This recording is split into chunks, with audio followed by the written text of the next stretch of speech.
Well, there have been several reports around our soldiers in the DRC over the last few days. First, the SANDF having to deny claims that some soldiers had surrendered to the M23 rebel groups. The reports that our soldiers had surrendered, it appears, was simply not true. Also over the weekend, City Press reporting that there were no proper facilities for our soldiers in the DRC and that 600 soldiers had to share just 6 toilets and that there were no proper mess kitchens for the soldiers there. Siphiwe Dlamini is the spokesperson for the South African National Defence Force. Siphiwe, good afternoon to you. Firstly, these claims that our soldiers had surrendered, obviously that's not true, right? Stephen, good afternoon to you and to your viewers. It's not true whatsoever, Stephen.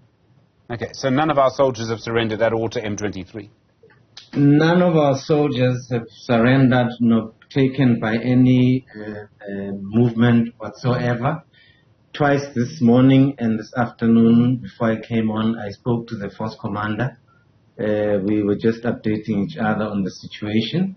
And once again, he repeated what he told me this morning, that none of our soldiers have been taken in, and all our soldiers that are in the DRC have been accounted for.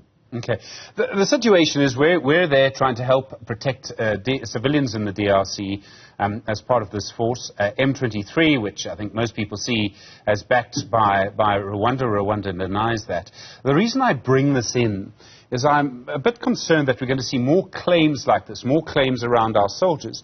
And disinformation is power, Siphiwe, and as you know, people will use disinformation. So do we need to be quite careful about what we believe? And this is going to be one of the lessons of this affair. Indeed, Stephen. It's actually really concerning how our South African citizens will receive such information, which is definitely disinformation. And we urge all South Africans to take this with a pinch of salt. We are the only authority that will give the correct information to South Africans, and we will take it upon ourselves that we are always informing South Africans on the situation on the ground.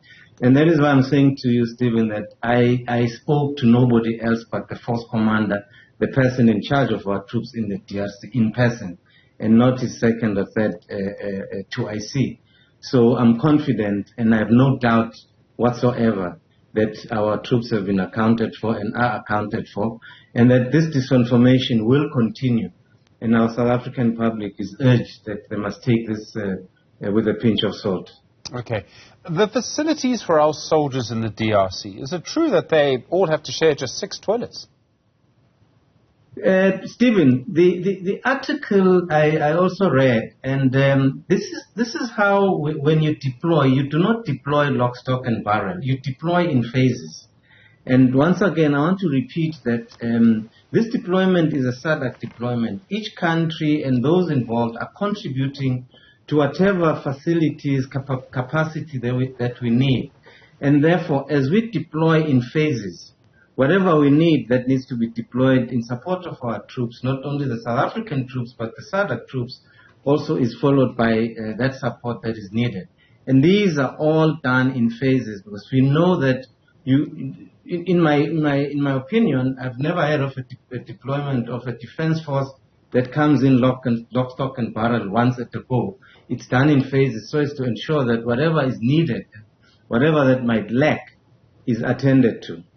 Okay, but I mean, it's obvious that 600 soldiers shouldn't have to share 6 toilets. So, I mean, I presume that's not the case, and they're not sharing 6 toilets.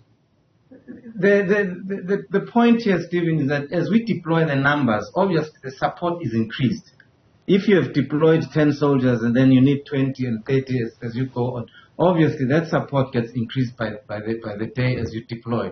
Because it is the planning that dictates to us that at which point, at which phase do we need what? And therefore, one might have looked at the numbers and said, oh, this is what they have, forgetting that these deployments are done in phases. Okay. How many soldiers do we have then at the moment in the DRC in this area? Stephen, I will not give you a concise figure, but I can say to you that we have well over 1,000 troops. If you combine them with those that are serving under MONUSCO, because remember, it's no secret that MONUSCO is scaling down. Yeah. And if you include those numbers, we then have well over 1,000 South African troops. Okay, and I mean, are you able to say how many toilets they have? Stephen, that's a bit difficult sitting here. I wish I would have asked the force commander as to how many they have, but I can confirm that our engineers and the support that our troops need in terms of whatever they may require for their sustainability is also being upped as the phases begin to increase. The increment of the numbers means the increment of whatever support that we need. Okay, so Siphiwe, what I'm trying to get to here, and I think you know where I'm going with this, is that I do want to make sure, I realize our soldiers are going to do a difficult job, that M23 situation in the DRC has been very difficult for a long time. We don't want to send our soldiers into a situation that would be unsafe or undignified if we can control for that. And I realize a soldier out on patrol, things happen, that's fine. But we do want to make sure they have proper facilities. So can you promise us then that every effort is being made to make sure they're being looked after properly? Stephen, let me confirm one thing to you. The Democratic Republic government has played a major role since the arrival of the first phase of our troops. They have provided as much support as possible. Not only that, the Malawans and the Tanzanians that are there have also brought in all the support capabilities that we need. And so did the South African National Defence Force. So we've brought all this capacity together to make sure that the troops, the contributing countries, their troops have as much support as possible. And I must acknowledge the DRC government in the manner in which they have been supportive of our troops, both the Tanzanians, ourselves, and the Malawans. Okay, and obviously our soldiers were sent with their weapons, so those will work, and so we know that from that point of view they're fine. Absolutely, Stephen. Okay. Absolutely. Siphiwe, one of the complexities of this is a very difficult situation that is out of your control is around attack helicopters. And in fact, the problem with attack helicopters is that you really need Denel to work to service them properly, and Denel isn't working to service them, and you can't control for that. Is there any progress being made in getting attack helicopters to this area? Stephen, I'm not going to go into detail, as you may very well appreciate the fact that some of the issues are sensitive.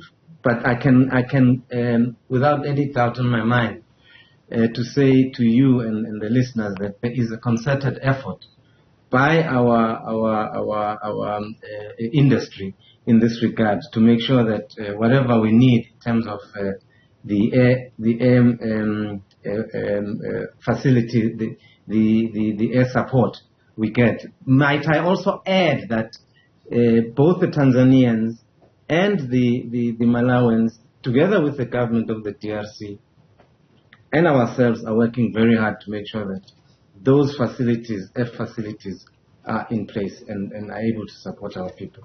Glad to hear it. Siphiwe Dlamini, thank you very much indeed, spokesperson for the South African National Defence Force.